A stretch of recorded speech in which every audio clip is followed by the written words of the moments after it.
Ben, yung generator, mga 930, pa-check mo yung gasolina.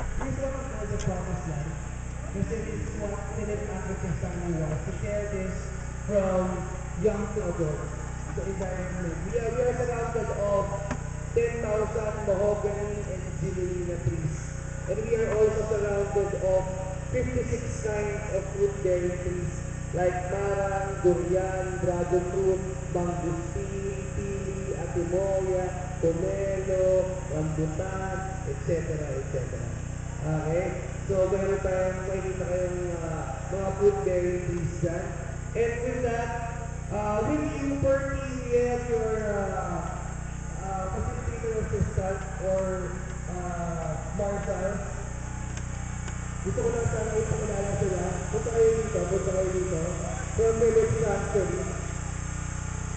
So if you have some questions about the American